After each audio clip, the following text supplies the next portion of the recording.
తెస్సలోనికైలకు రాసినటువంటి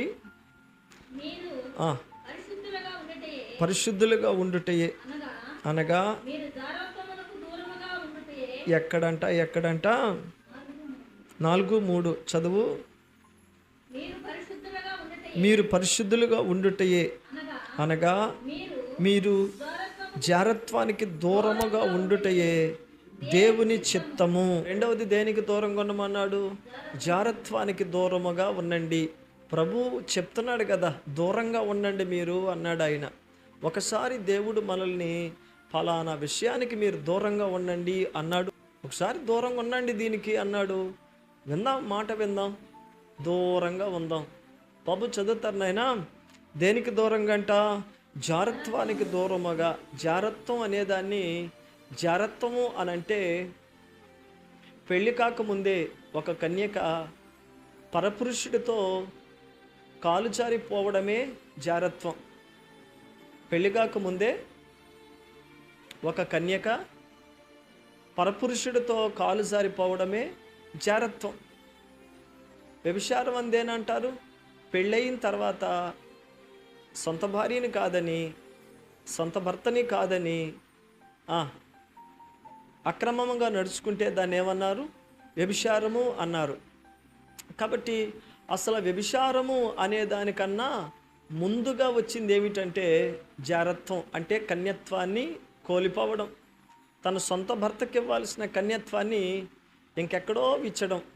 కాబట్టి అందుకే ప్రభు ఏమన్నాడంటే జారత్వానికి మీరు దూరంగా, అప్పుడే ఆదిలోనే దూరంగా ఉండండి. ఆదిలోనే జారత్వానికి దూరంగా ఉన్నామా, ఇక తర్వాత వివాహమైన అన్యోన్య దాంపత్య జీవితంలో కూడా జాగ్రత్తగానే ఉందువుగాక. అందుకే ఆయన చెప్పాడు సూటిగా, దేనికి దూరంగా ఉండాలంట? ఆ జారత్వానికి దూరముగా ఉండండి. అదేమైందంట? దేవుని చిత్తం. ఒకసారి అనండి, ఏమిటంట? అదే దేవుని చిత్తం. ఇప్పుడు దేవుని చిత్తమును నెరవేర్చే బలమైనటువంటి నిలకడ మనకుండునుగాక.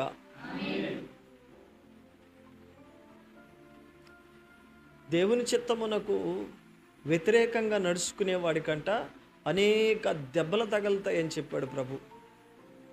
దేవుని చిత్తానికి వ్యతిరేకంగా నడిచేవారు, దేవుని చిత్తమునకు సరిగా కాకుండా వ్యతిరేకంగా నడిచేవారికి ఒకటి కాదు, అనేక దెబ్బలు జీవితంలో దెబ్బ మీద దెబ్బ, దెబ్బ మీద దెబ్బ, దెబ్బ మీద దెబ్బ తగులుతూనే ఉంటుంది. ఎక్కడో ఒక మాట ఉంటుంది కదా, మూలిగే నక్క మీద ఇంకొక తాటికాయ పడిందంట. ఆల్రెడీ ఒకటి మూలగతుంది, మళ్ళీ ఏమొచ్చిందంట, ఇంకొకటి పడింది. బాబు ఎందుకురా దానికే తగులుతున్నాయి ఈ దెబ్బలు అంటే, దేవుని చిత్తానికి వ్యతిరేకంగా వెళ్ళిన వారికి అనేక దెబ్బలు తగులుతాయి. దేవుని నమ్ముకున్నాం, మేము ప్రార్థన చేస్తున్నాం, ప్రభు కృపలో నేను నడుస్తున్నట్టున్నాం, ఎందుకయ్యా మాకు ఇన్ని దెబ్బలు తగులుతున్నాయనంటే, తోటి విశ్వాసి, సీనియర్గా ఉన్న విశ్వాసి, సంఘ కాపరే అవసరమలే, పక్కనే ఉన్న సీనియర్గా ఉన్న విశ్వాసి, అక్క ఒకసారి ఆలోచించకూడదా? దేవుని చిత్తానికి వ్యతిరేకంగా వెళ్తున్నట్టున్నావు అన్న, ఒకసారి ఆలోచించకూడదా? దేవుని చిత్తానికి వ్యతిరేకంగా వెళ్తున్నట్టున్నావు, దెబ్బ మీద దెబ్బ తగులుతుందేనంటే, ఊరికేనే తగలదే, నీ పాదములకు రాయైనా తగలకుండా దూతలు నిన్ను కాపాడుతారు. నీ కుడి పక్కన ఆమె చూసారా ఎంత మాట బలంగా అంటాడు ఆయన. ఇంకేమన్నాడు? రాత్రివేళ ఎగును బాణముకైనా సంచరించే తెగులకైనా భయపడకుందువు అని చలవిచ్చిన దేవుడే. అంత గొప్ప దేవుని నమ్ముకున్న మాకు దెబ్బ మీద దెబ్బ ఎందుకు ఇలా తగులుతున్నాయి అని చెప్పి ఓ విశ్వాసి కొమలుతున్నారనుకో, సీనియర్గా ఉన్న వ్యక్తి ఏం చెప్పాలి తెలుసా? ఒకసారి ఆత్మ పరిశీలన చేసుకోండి, ఒకసారి మనసా వాచ ఆలోచించండి, ఎందుకు ఈ దెబ్బలు మాకు తగులుతున్నాయి సుమా అని ఆలోచించండి. అప్పుడు మీకు అర్థమవుద్ది, దేవుని చిత్తానికి ఎక్కడో వ్యతిరేకంగా వెళ్తున్నాను, ప్రభు చిత్తానికి ఎక్కడో నేను సరిగ్గా వెళ్ళట్లేదు. అందుకే ఎదురు దెబ్బలు వన్ బై వన్ నాకు తగులుతున్నాయి. ఒక్కొక్కసారి కవరింగ్ చేసుకోవడం కోసము యోబంతటి వాడికే కష్టాలు వచ్చాయి, ఆయన నీతిమంతుడు కదా, దెబ్బ మీద దెబ్బే తగలలేదా?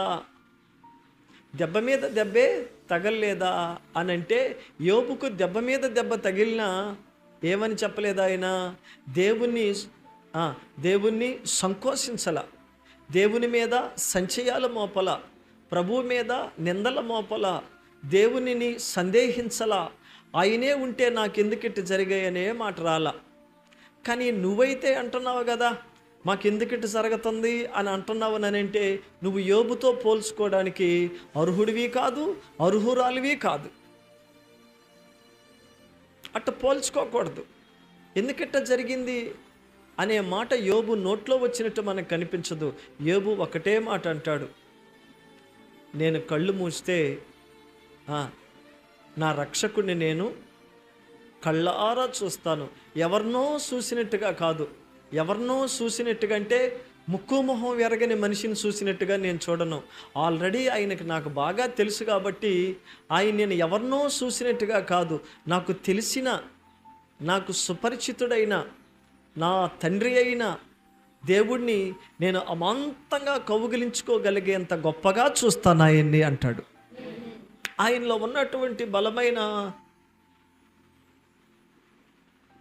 నిరీక్షణ అది. అందుకే జాగ్రత్త పడి దేవుని చిత్తమునకు వ్యతిరేకంగా వెళ్ళే పనులను మనము చేయకుందాం గాక.